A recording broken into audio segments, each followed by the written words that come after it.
Hey, friends, and a pleasant good evening. Welcome to Lions Live on the only network built by the players to the fans. Jonas Stasny, Skip Drywall, this big dude, Stephen Davis will be joining us here shortly. Greg's got the night off, talking Penn State sports here.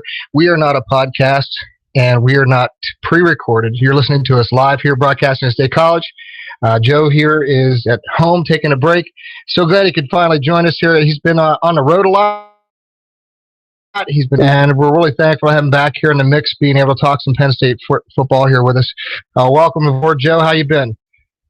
I'm good, Skip, and appreciate you having me on again. And I apologize for the big delay there, but I have been paying attention to everything that's been going on in the season and trying to keep my finger on the pulse here of the football family. So thanks for that. Oh, well, you're always it's your home, it's your family here. This is the unique part about Lions Live is it's always done by former players. We're not broadcast specialists.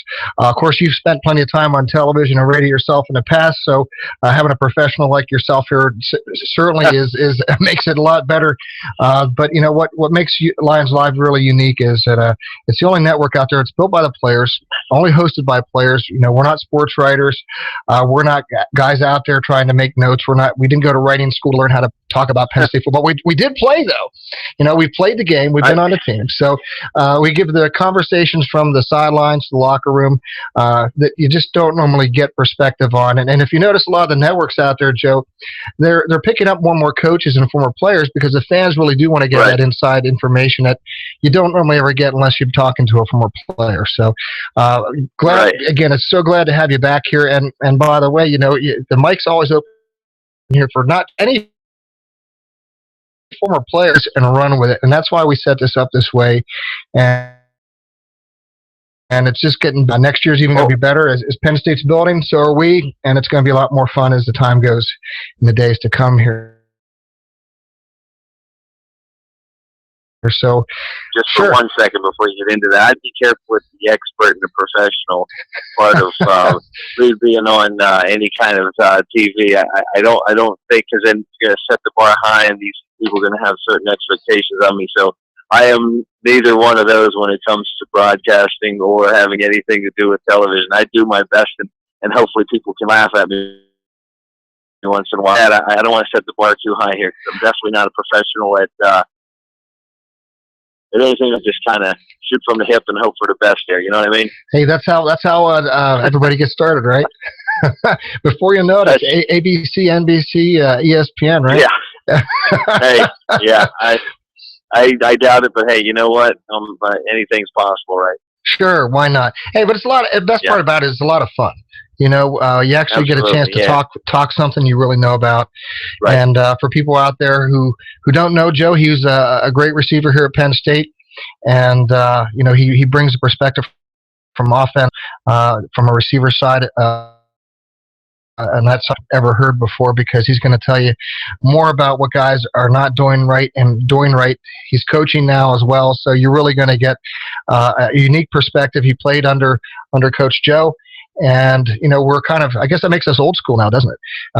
But I guess so, yeah, I guess it does.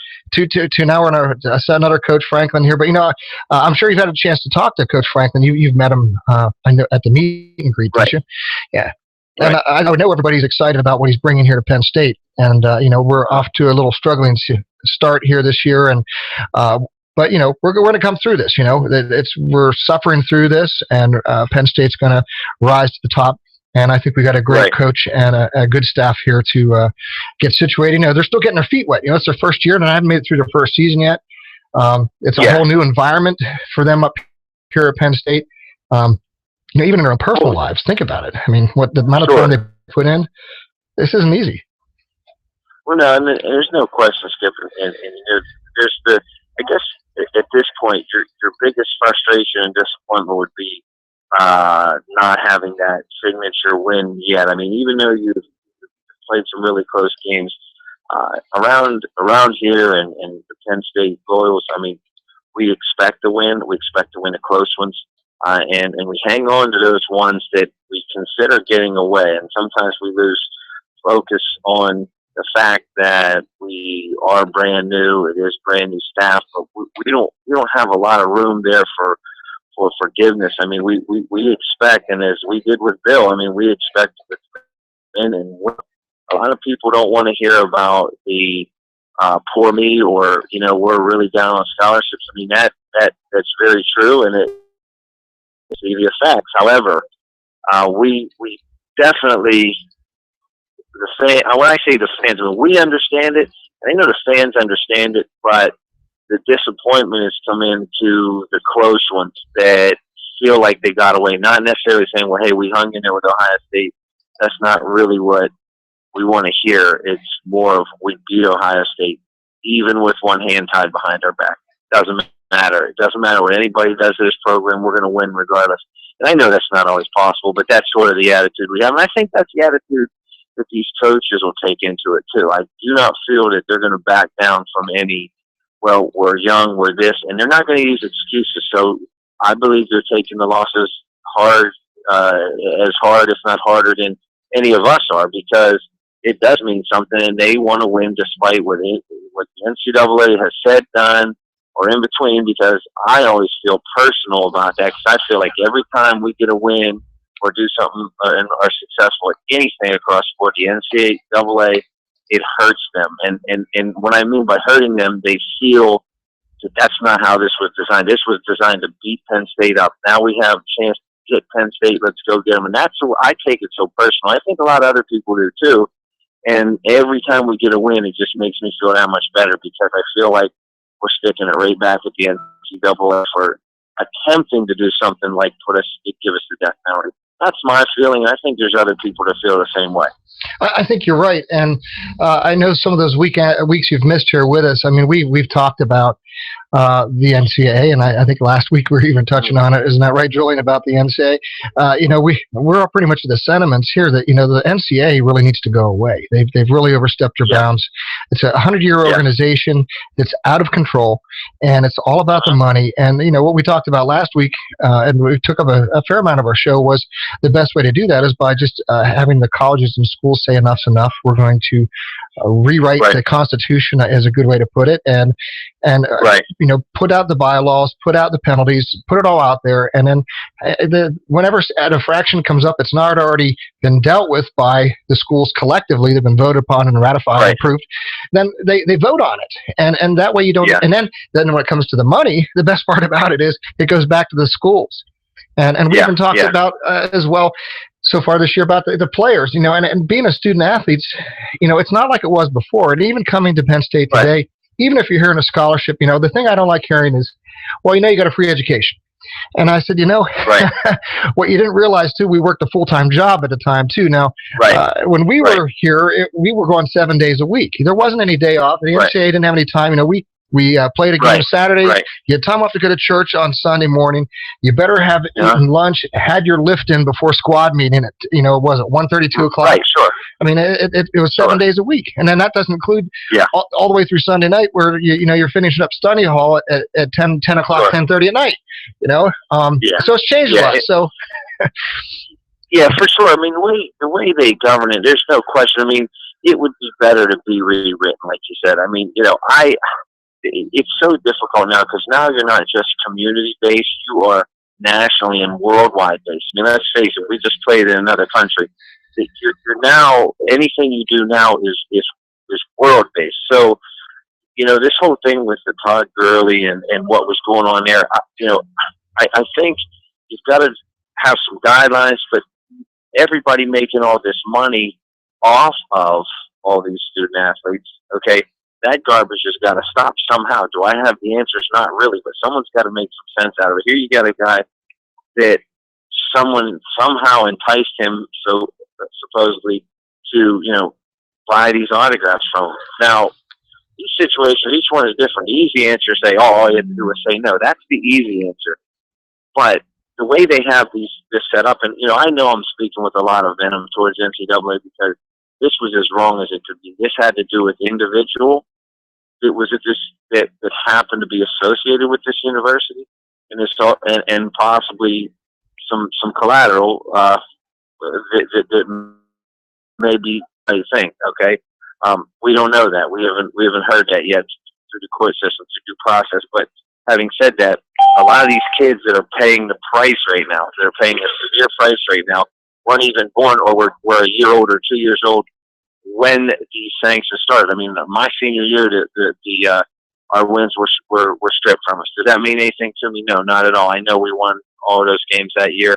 I knew who we beat, who we didn't. That doesn't mean anything to me. But the point is what did I have to do with it? What did any of them have to do with it? Or they were just a year old or just being born or not even born yet. I don't get the whole concept of let's pound them into the ground now. I really feel for these seniors. This team right here, as much as they've been through, if they had another player or two, could be undefeated right now. And I mean, and I speak with a lot of venom because this is all drummed up from them trying to give us a death penalty. So us with 4 wins isn't what we wanted. Could we have 8 right now? Yeah, and I know I keep speaking about the fact that it just really upsets me, the fact that the NCAA has been able to accomplish this, and winning games is in spite of them, in my opinion. And again, I could go on and on and on about all the things, but it really bothers me, kids that were just born or not even born yet are being punished severely by coming to a great institution like this because of one individual that had nothing to do with this school, in my opinion, nothing to do with it. Well, you're right, Joe, and I echo those sentiments. I personally was hoping that I thought to myself, wouldn't it be great if we ran the table this year? What would the NCAA say if we actually ran the table? And we started out great. Yeah. We started out, and I was like, wow, okay, you know what? Sure.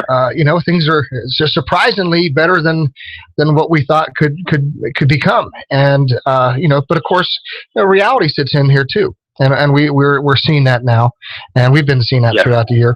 And I did hear Stephen Davis join us there. Stephen, how are you? Okay, doing good, man. Sounds like it's a good discussion so far. How you doing, certainly. Joe? Good. How you doing, Stephen? All right, man. Good. Right. Well, Stephen, we've been talking a little bit about the NCAA here and some of these sanctions, and covering some of the things we talked about here in the last week or two. One of the things I touched on last week with Greg was about the idea of rewriting a constitution. 100 years of the NCAA is enough now. Let's rebuild this thing and let's make it bigger, better, stronger. Or maybe I shouldn't say bigger. I think we need to streamline it and have as little administration as possible and keep the money back into the schools and back to the athletes and the programs. But rewrite the constitution, put the bylaws in place, put the penalties in place. The only time you really need to vote on anything if something's outside the scope of what you haven't already addressed already. Right. Well, and like I said, and I do hear you.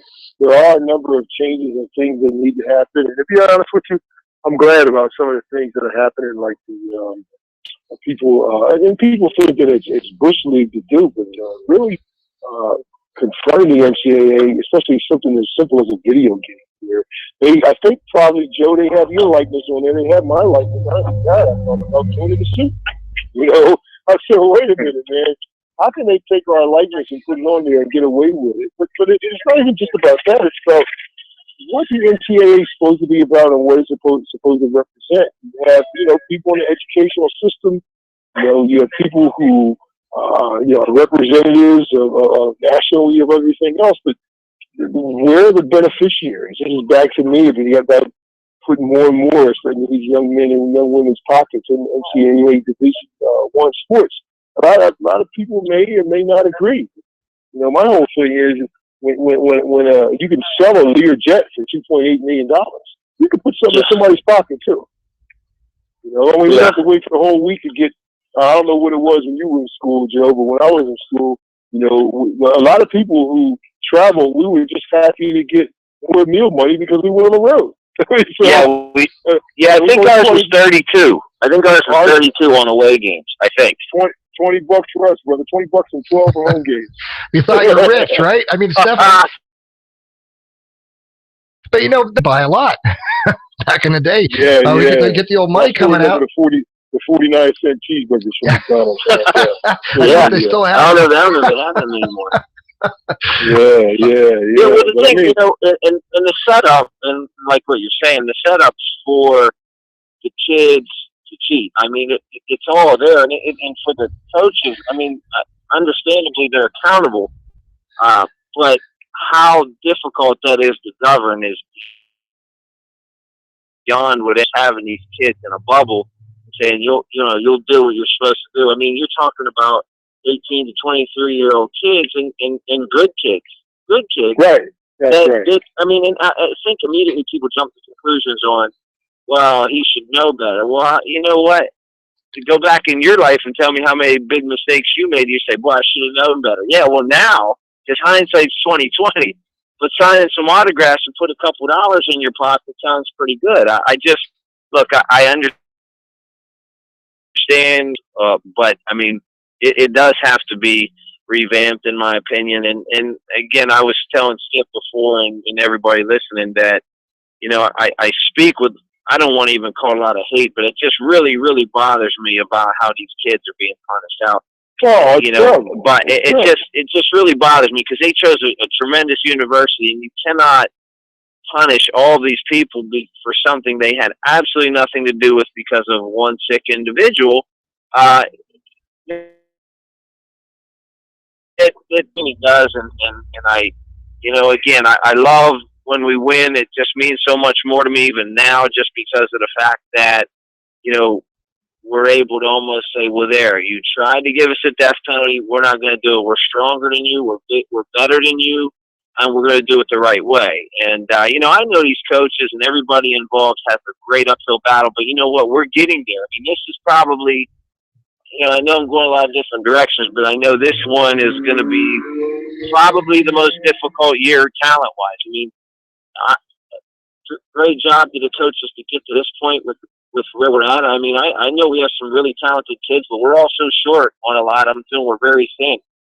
Defense is playing unbelievable. I mean, I couldn't say enough. I know I talked to Coach Smith the other day. Terry Smith is, he played right before me. I know him, and one of the best people you'd ever meet in your life. And just again said the support you have, and I think it's important for him to know how much fans, former players, much we're supporting him. Okay, because I know they're going to get heat from people. We should have ran this play. You should have done this, and it's understandable because we expect to win. But the support that we have for them and going forward, we know how we're tied, one hand tied behind the back. We understand that.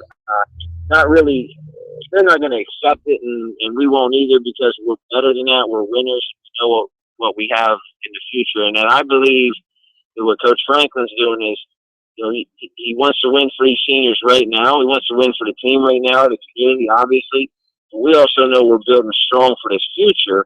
And I'm telling you, when it's 63-0 and Ohio State's crying that we're blowing them out, right, I don't want to hear it, because they had no problem playing us with some high school kids over here, which kind of we're playing with. I mean, you look at our roster, we're playing with kids who were in the prom last year. Okay, so how about that? So when we're beating these teams up, I don't want to hear they're just doing it for style points. Good, you guys try to take it from us, and I Skip. I apologize if I sound like I'm talking with a lot of anger in my voice, but that's such a sensitive issue for me, just because of the way that they're punishing these great young men, and we have a lot of them on this club. I know several of them personally. I know them, just from being around the program, and we've got a bunch of great kids, and them being punished is just that bothers me. That's not the right thing to do. And the NCAA has never backed up. I had a hard time with the way the board decided on that. I didn't like that. No, I don't know everything, but I didn't like them voting that down. With them reopening the free report, I would have loved them to do that again, because I know there's a ton of inconsistencies there. Just my opinion again, but I think that would have helped out along the way as well. Just saying, I just think that some people need to start in their back and get it done. But, I also understand people like to make decisions with their pocketbook. I understand that too, and that seems to be why we're where we are right now with, the program per se, with our scholarships. Well, Joe, there's a lot. Sorry about that. Oh, no, Joe. Hey, Joe, you pieces that, man. Yeah, you're right on cue, Joe. Well, I appreciate it, but I went in 8 directions there, but I wanted to get that out, because it bothers me for the guys that are there right now. We can't say, hey, we're building for the future. Well, what about the guy that has his play? will be last game in Beaver Stadium over Thanksgiving weekend. You know, that's the guy that because I remember my experience in every last game I played and how much it meant to be my senior year. So that part of it, you know, these guys have gone through 3 head coaches. I mean, who would ever thought that at any university, let alone Penn State? So the point is that they deserve better, you know, and let's hope that we get this thing under control and close up and get ourselves into a bowl game here. Well, let's hope that happens, Joe. And Joe, I appreciate your comments, and I think we've all echoed all those types of comments all year long. There's so many different directions we can go with all these different topics and subjects, because if you look at this, there's so much. It's like they got a big rug and everybody wanted to throw it underneath it and cover it up and bury it as fast as they can, and they're still doing it. You know, even like you mentioned this past week with them wanting to bury this whole thing, and they're still trying to do that. But you know, there's so many inconsistencies on so many sides of all these topics. I mean, you know, here it was a man that was put on trial for his life and got railroaded through the system. And here's other guys who are up on perjury charges, haven't even gotten to trial yet. I mean, there are inconsistencies across the board here. You know, life's not fair. And it's not fair, and when we have to realize that there's a bigger picture involved with this. And I think if we keep the focus and put our priorities where they should be, and keep our mind in the right frame, and not allow all these things that pull us to the different sides, but stay focused and going down that narrow straight road, I think we're going to come through it. And you know, 10, 15 years from now, we can look back and say, wow, I couldn't believe that. Did you hear what just came out? I mean, there's going to be so much that finally does come out from underneath that rug, because there's going to be a lump under it, man. You can sweep it under it, but sooner or later it's going to come out. It's got to get torn up when the new carpet gets put in, and everybody's going to be like, wow, I never knew that. And who's to say what that could be? We don't really know. We don't. We're just looking for, you know, the right. What I'm hoping is that the right thing is done, because to this point, my opinion, a lot of other opinions are that this was done out of a scare tactic. I mean, I think out of spite. I think a lot of people. You know what I mean? We had to agree to all this, because if not, you know, you had basically the world saying, well, if you disagree with us, then you're condoning, and we were saying absolutely not. That's not what we're saying. But let's punish the perpetrator. I mean, you know what I'm saying? It was just, if you defended the university or defended with the football program, why just the football program? Right? You know, that was what, again, I understand there was a connection. He was a coach at one time, but not, what are you punishing the football program for? What did they have to do with it? And again, that's why I think that if the board would have voted to reopen the free report investigation, been able to go ahead and poke the holes in it, which were there, again, it was not a football issue. You know, that's what people don't understand. The football culture was what was great young men coming out of this university doing great things in the world, okay? Forget the one evil, disgusting individual, okay? And let's put aside that and look at all the great people that it's produced. I mean, and that's the point. So, you know, again, I just think it's misdirected punishment for sure, you know? Yeah, well, there's a lot like that, and you know, we all remember back the stories of the Scarlet Letter and the Salem witch trials and things like that, and I think, you know, when we look at everything that went on here, and I commented on my Facebook about this before. I mean, I couldn't help it when I saw everything shaking down. I remembered my history classes, and I remember the Salem witch trials, and where there was just a matter of what somebody says, and not a whole lot else out there besides what the testimony of these few people are, and what it did to that whole community, and how far-reaching it was. And I think, you know, like, who maybe knows, 100 years from now, people look back at this and reevaluate this and say, wow, you know, almost, you know, the same thing. So who's to say? But, you know, Providence has a way of working things out, and for those people on the side of right, we can have the assurance that things will always work out for the good, and for the right purposes, even though, you know, we at the time you may not understand, But at the time, we if we have the character and those good qualities within us, you endure through that. It's not as though it's not a struggle. It doesn't take away the pain. It doesn't take away the hurt. It doesn't take away any of the emotions and the pain of it all. But but what keeps us all together here? I mean, look what this has done. I think I've already tried to take a look at some of the positive things that can come from this, and already we have the Letterman Club and guys getting closer through that. We have a program like we have here today, where guys who are former players can come on and talk about Penn State football, talk about sports, give fans an insight to what the real Penn State's like, what real Penn State's about, that they never had before. Everything was kind of closed up tight. The walls were up around, but now they've all come tumbling down. Now people are getting more insight to things that they never had before. And in fact, I think if we do things right, we can actually get a better word out there, and people find out what really Penn State football has been about, unlike they never had before. So I think there could be some effects that we could try to work to reverse the negative things that are going out there. But we have the NCAA, and I think there's some people within it that really had something in it against Penn State, because look at South. We can be thankful we didn't get the death penalty. Look what happened to SMU. Look what that's done to them over all those years. I mean, well, Skip, that was on the table. That was on the table. That's why. I know. That's why we had to backdoor this thing and accept everything that they slapped on it, because that was the other option. So, I mean, we were, there's people in leadership positions that you say, well, why did you do that? Well, the other option was nasty. It just was not good, and I understand now how that's why I'm so upset with what the NCAA did, because they said it's this or that. So accept it, smile, walk away saying thank you very much, or you get this, and that's exactly where we're at. So you know what? I mean, they're going to get theirs one day. They definitely will, and I think every win we get is a smack at them. It is, because they want us to go over for the next 10 years. Trust me, that was right. Well, like I said, I mean, I don't want to belabor the point, gentlemen. I think the NCAA really, like I said, I don't care for a lot of stuff that happens. But I must say, and we should get to football.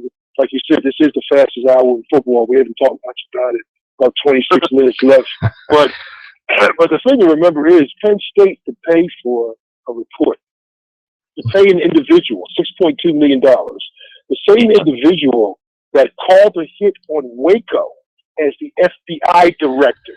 Let's keep it real. Wow. Right? Mm-hmm. You bring a person in there to write a $6.2 million report, that means you're doing your own witch hunt also. So what I'm saying is the NCAA didn't act alone in this. And this is the last thing I'll say about it, because you don't write a report to try to implicate certain people. Because if the NCAA did not do what they were supposed to do, you know what they were supposed to have done? They were supposed to have done their own independent investigation, and they did not. They took the free report as their investigation, which is the most unethical thing that you can do. Now let's talk football. Hey, Stephen, well said, brother. Thanks for getting us off on that, Stephen. I appreciate that, but you're absolutely right, and that was a good, very good answer to that. I appreciate it. I'm glad that people can understand that too. So, well, people need to know that that's coming from a 20-year college administrator. So it couldn't be said any better than that. I'm sure you heard me out of work for a couple of months, and today's my second day, so I'm relaxed. But I've been observing, and like Skip said, stakeholders on campus, people look out for themselves. So we unfortunately didn't have people that were true blue and white underneath either. So if you look at it, you had two college presidents. A guy who was the NCAA president was a college president. You had the outgoing president who was a college president. They were boys somewhere down the line. So what they do? Give each other and do each other a solid, as we said back in the day. You do each other a solid. You do this, you get that report. That was the craziest thing. And here's my thing about the university. See how you got me started. Now, they take Joe's statue down. They make sure Joe's statue down. Now, my question to you is, Skip, you're still in Kent State College. What is the library still called, by the way? They haven't changed the name, buddy. The Fraternal Library. Right. So why wouldn't you take why would you take a statue down, and why won't you change the name on the library? Thank you. That's what I'm saying. Well, it's money. It's about money. I mean, It's about money. It's about money. Thing is about, and that's No what we have to contend with when we're recruiting, and we're still able to get the top tight ends in the country. We're still able to get everyone else, and like you said, Joe, it's not quite our time yet. And there's part of it that we have to accept when you look at how this season is going. I just hope people are patient with Coach Franklin about what it is he has, because and I'll clean it up on the air, but my high school coach used to say, you can't make chicken salad out of chicken poop. You know what I mean? That's true, and you're absolutely right. Yeah, we got to stick by our man, and I think we got the right. Well, I know we got the right people for the job.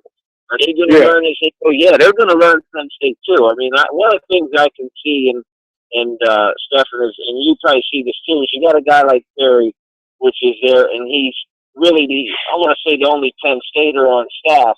Right. He understands what we're all about. I think these guys are going to learn and say, you know what, and this is what really bothered a lot of people, is Penn State is very special. There's only a couple of our universities, meaning universities like ours, with this kind of atmosphere, these kind of people, alumni, Letterman, so on and so forth, that are very, very, very special, and that breeds jealousy.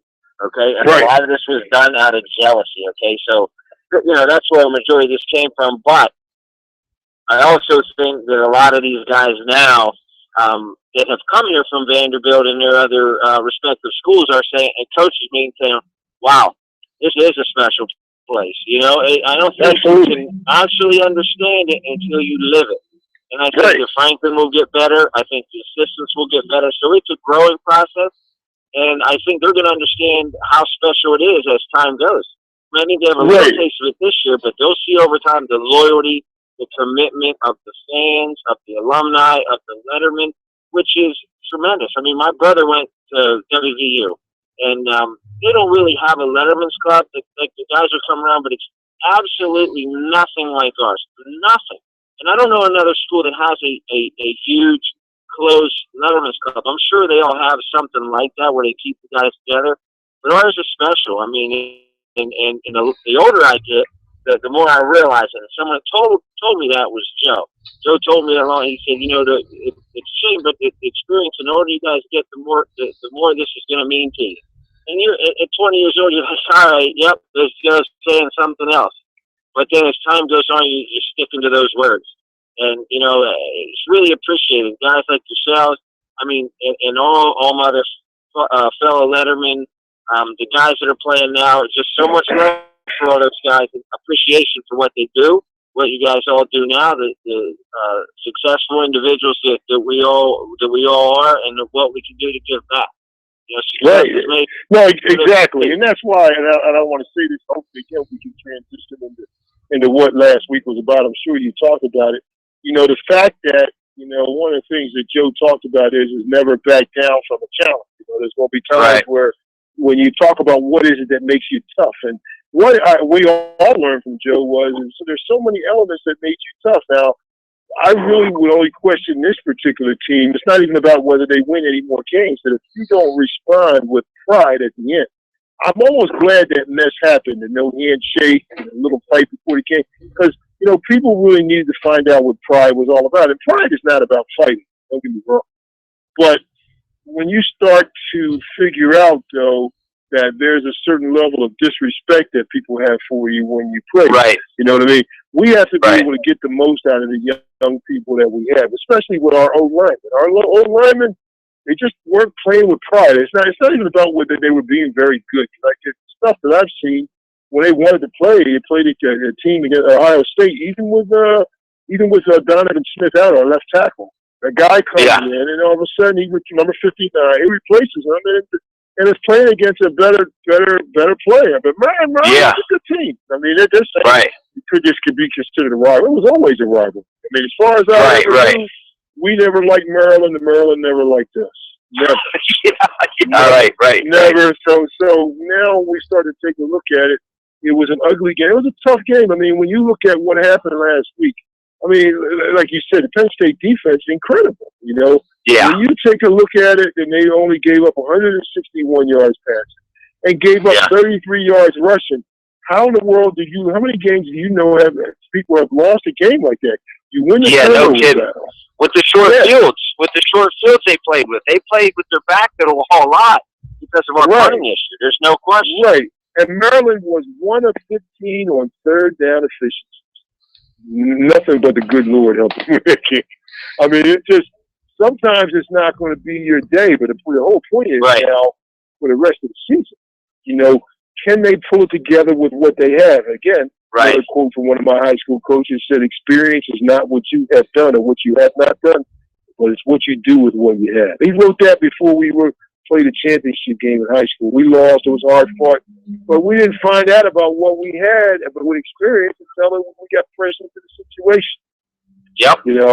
So some good things happened, Skip. I'm sure you saw, Ficken, 4 field goals, 3 of them over 40 yards. I mean, listen, man, that young man has really come around. I mean, you maybe still talk about today. But listen, man, the guy's a Grozo, a weekly award winner, and is just there to give us a chance to win the ball game. And the other thing is with Hackenberg, to me, this season is going to make Hackenberg better than any other season because you got to see how he is when he does struggle. I was a little concerned, and I'm glad he made up for it because he did something that we don't see on the sideline too often. He yelled at one of the assistant coaches. Now he's got to keep that in check because there's an old saying. The old saying is, it's a small world, and the second part of the saying is, either fortunately and unfortunately, it gets smaller, especially with media and social media.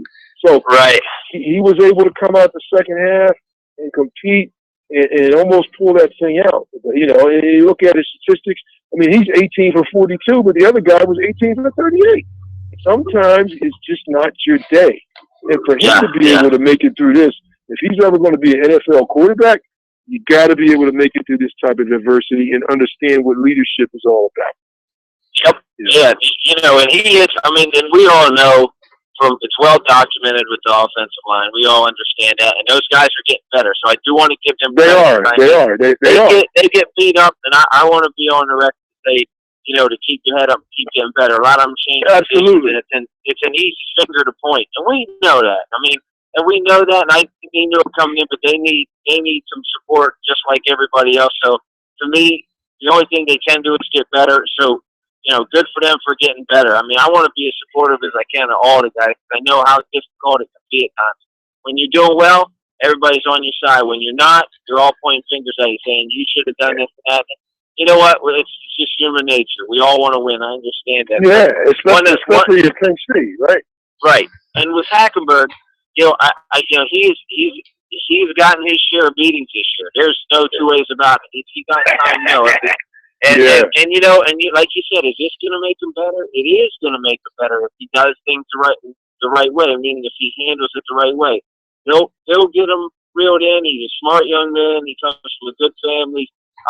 He will be fine. It's frustration. Football is such an emotional game. It gets the best of all of us. We've all had those times out there. We snapped on our coaches have snapped on us. That's the way it is. That is the nature of the beast. That is the aggressive type A personality that all of us have to get there. You have everybody on that staff, everybody on that field is an alpha male. That's just the way it is, and you're going to have that. So when you see it, you'd rather have that than someone curling up in the shell being a baby. Right. Okay, so that's true. That's true. I guess what I'm saying to him is you can't expect not to go through difficult times. This is where that's exactly. You don't want to have those blow-ups. Yeah, you don't want to have those blow-ups because it can kind of draw a divide. You're absolutely right. And one of the things, if I had one of the things that I saw in that game, I keep reliving that last drive. The drive before, we should have, and it's easy again to say, we run and get the first down, game over. But at that time, Maryland called a timeout with the way we're punting the ball, and you guys correct me if I'm wrong. The way we're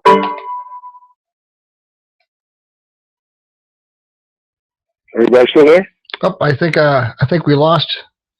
I think we. Well, he'll go back in. I mean, Yep, he'll call back in. You were mentioning about the last drive. Let's talk about it. I know and a little text we were going back and forth. We told me we had 4 turnovers. Obviously, the turnovers that we had at the end were very critical. Well, they hurt tremendously, and Penn State really they really shut them out all game the last quarter. And then again, it was only just at the very end that it seemed to come apart. But it was those basics that we were talking and texting back and forth. It's those basic fundamentals of the things that you normally go over at the beginning of the season, that you don't make those mistakes, especially at this point back into the season. So welcome back, Joe. I know we lost you there. Apologize. Yeah, sorry about that. No, we're still talking about the last drive. You were talking about how we may have approached something different the last drive. We talked about how to turn over. Yeah, the one. Right, throwing it. I thought, on the third down, you take your absolute best play you have for your third and medium that maybe they haven't seen yet, and you put it in Hackenberg's hand and say, okay, we gotta get it. If we ran the ball really well, I see 3 runs there. First and second down, try and get a first down, spring one, I get it. Third and medium, they sort of had one extra guy down in the box, get out of it and go to your best pass play. You have the timeout. Right. Get that done. That would kind of be my only, I don't want to say my only complaint, and I understand we weren't there. We don't know exactly what's going on. But I would have loved to see them put it in his hands and make him get it, and end that game. That would have been really good for him, as a quarterback there, to get that confidence. Bang, first down, game over. And because we couldn't punt it either. If we didn't get it, the timeout's insignificant. We can't punt it far enough. They're almost in field goal range, which they were on the return. You're risking that immediately, even with them using timeout, and then timeouts are actually against you because you need them. I just, it was just my observation on that last drive. I wasn't a huge fan of the 3 runs. First and second down, yeah. Third down, I was hoping we could have got into some sort of our best play, possibly one of those big tight ends that we should have went back to Cal Carter, which we used in that first drive. Right. Just, one of the things I saw. And again, not being there, I don't, I hate to be the armchair quarterback. I hate doing that, but sometimes I guess in media, radio, whatever, you gotta be. No, that's okay. And I think, look what you did, and you know about offense. You've been part of it. And our offense, I'm sure the one you ran was much simpler than the one they ran. But sometimes I think what you're talking about is sometimes keeping it simpler is what's going to win you the ball game. You're talking about the basics, and you're talking about some of the other things. And you have those tight ends. I saw Jesse James, like I said, he scored, and boy, we just got to figure out how to get Carter the ball again. I agree with that. He really is the weapon. Yeah, I really like that guy. I really, really, really do. Well, the one thing I noticed, I think that hurt us on the special team side again was the punting. Sure. I'll tell you, and this leads to a bigger concern for next year because Sam's graduating this year, and I've been out to practice, and I saw some of the guys they have following up behind him. Penn State really needs to go out and find a true Division I, place kicker and punter. I know they don't like putting money on these guys. We know, Stephen, right? We were all through an era when Joe would be getting really mad at the money he's putting out on kickers, and the guys never play. Oh, I still remember. I hate to say it. I do remember the yelling at Kevin Hill. That was pretty rough. Yeah, yeah. Well,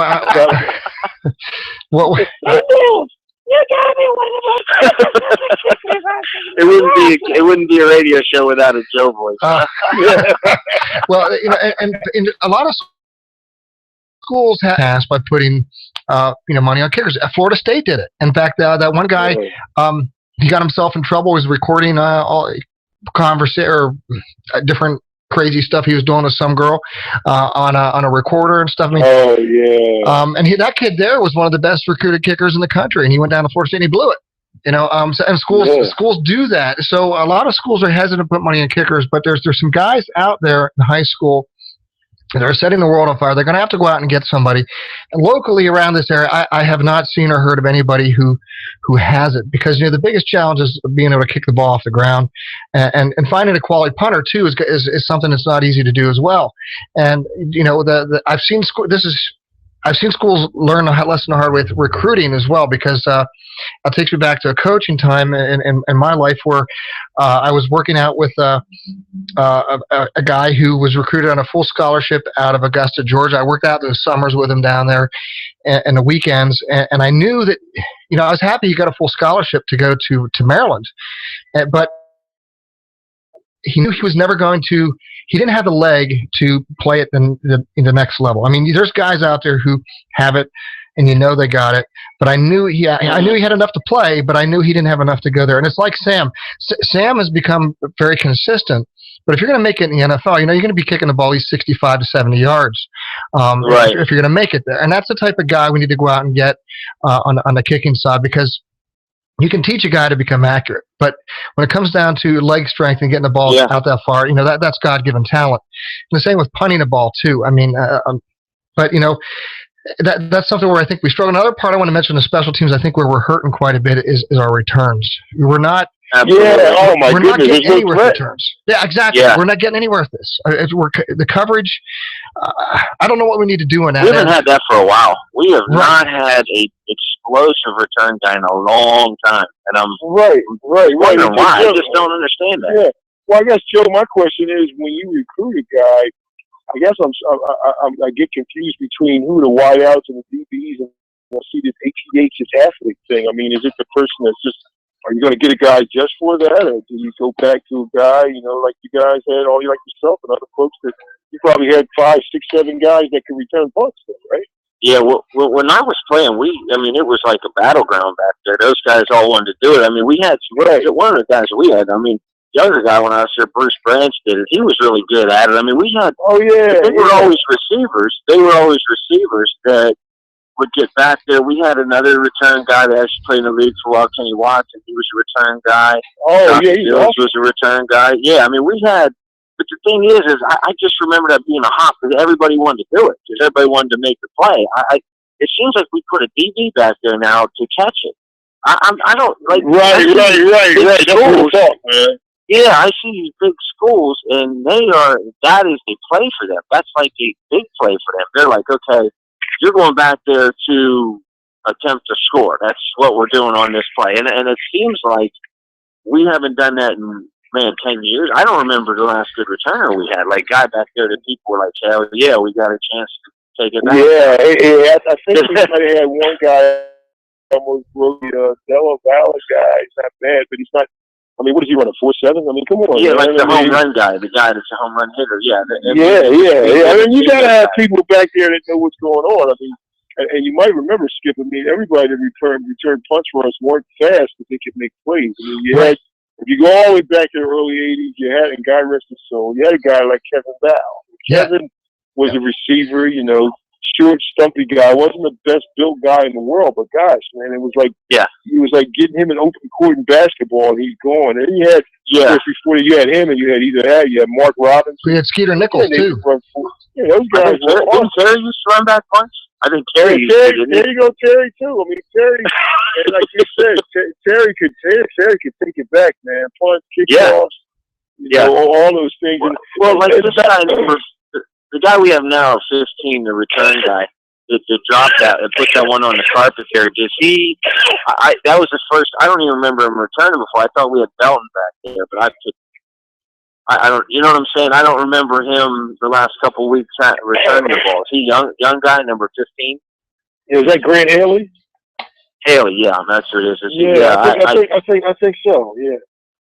Yeah. I'm here trying to look at something on him now, but I mean, and I guess we got to remember with this, you have freshmen. Yep, freshmen from Atlanta, Georgia, 5'9". It's small. Is it 186? I see. I mean, so you have a guy it looks like he's got a couple of punts here. It looks like he's got some returns. And Skip, now what about, you mentioned punting. What about punting average? Now, Pasquarello has a 36.8 punting average. I mean, what's that? Like, it's average. Their average punt.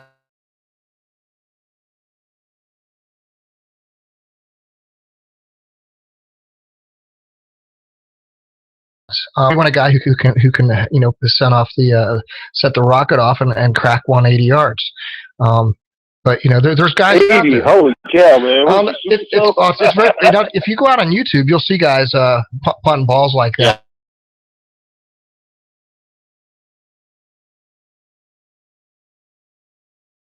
Caleb came out of punting camp here. He won the punting competition for a hang time. His kickoffs were going through the end zone or through the uprights in high school. He went down to Maryland at the same time, and I shared that story that Obi was down there on a full scholarship. He never played.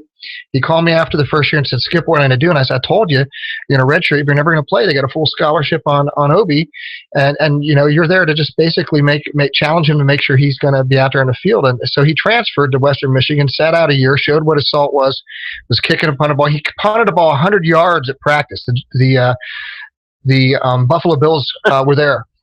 And they saw it, but he never got to play again. It wasn't on a scholarship. The head coach was fired at at the end of that year. New head coach comes in, puts a full scholarship on a punter kicker, and he never got to play. Now he's trying to break into the NFL. You'll see him out there in the stats. He's trying to get in there, but you don't have a resume.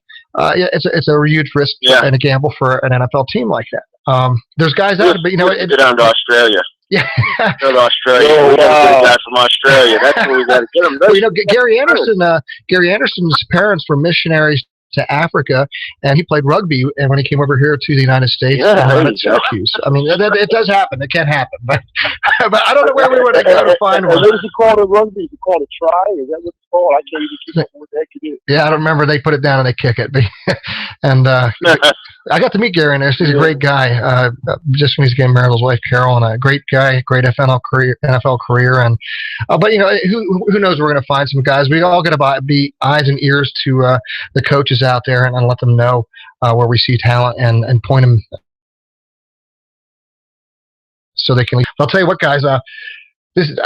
We need. Hopefully next year we'll have another hour of this because it's been a lot of fun. But the hour goes by fast. It's the fastest hour of College Talk Sports Radio, and also stream live over the internet there, lionslive.com through YouTube. But we're going to make some picks here in the last few minutes. So I'll try to just transition real quick with that into that. Unless you want to take a brief minute yet left here and give a final summary of Penn State and Maryland. Picks are good with me. I'm fine with the picks. That's fine. Okay. We'll get right in. Let's put it behind us. Let's look ahead to some new things here. And so we're going to start off here. We have Iowa at Minnesota. Iowa. Yeah, Iowa's playing great football. They're pounding the ball. I think they're different. Where Northwestern has played their best football, Iowa is a legitimate threat in that Big Ten West in the division. They're playing well. I think so, but yes. I'm actually going to pick Minnesota at home on that one. Okay. Yep. All right. That's catchy. And then we have this one here will be interesting because you have Northwestern and Michigan. Northwestern has played its best football. Michigan is playing better. I just think Michigan is done. I think Michigan has been, as you said, Skip has been very fortunate to win these last couple of games, and I think Northwestern beats Michigan. Is it at Michigan? That one is at Northwestern. You know what, though? I don't think it matters because I think I'm going to go with Michigan in this one. They're not playing well, but I'm going to go with Michigan because Northwestern has been sliding. I don't know what's up with them, but they've tanked the last couple of weeks. I'll go with Michigan. They played their best football. Now, Skip, you are recording me. Yeah. Oh, yes, it's actually streaming live. It should be. It's actually live now. It'll be live once we hit the end button out there. It'll be forever archived, so we can go back and take a look. And this is a hard one to call, honestly. At Northwestern, I'd like to flip a coin, but I think Michigan's going to actually pull out a win on the road at Northwestern. Yeah. They'll play better on the road. That's just what I feel too. I don't know why. Hey, who's to say? Hey, then we have Purdue and Wisconsin.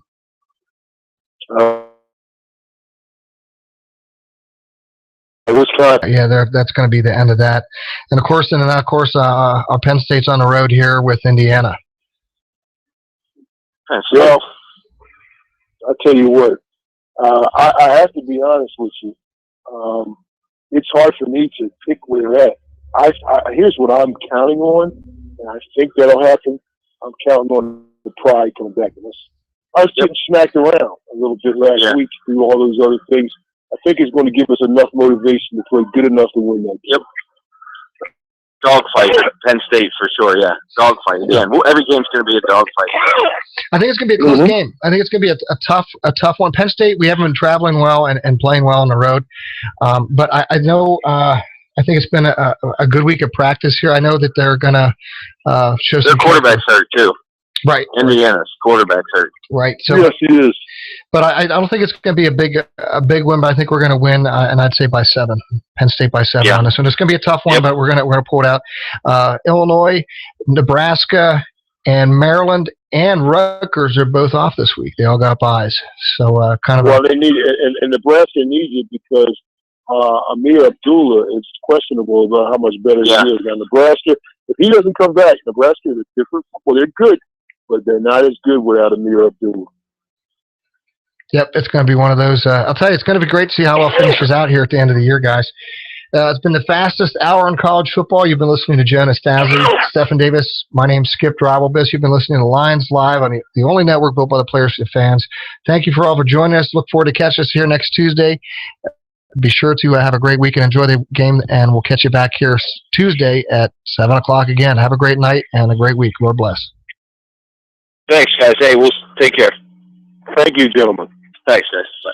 Take care.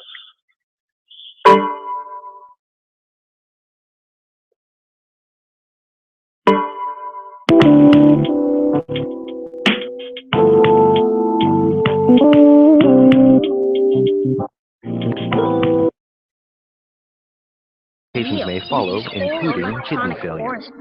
So what did The disease and cause of new cases of blindness. the real forest? Diabetes in the U.S. is on the rise, and some public health experts even refer to it Then as I an saw this epidemic, real life fueled by our It was overweight all and like inactive ribbit, lifestyle. and I saw an One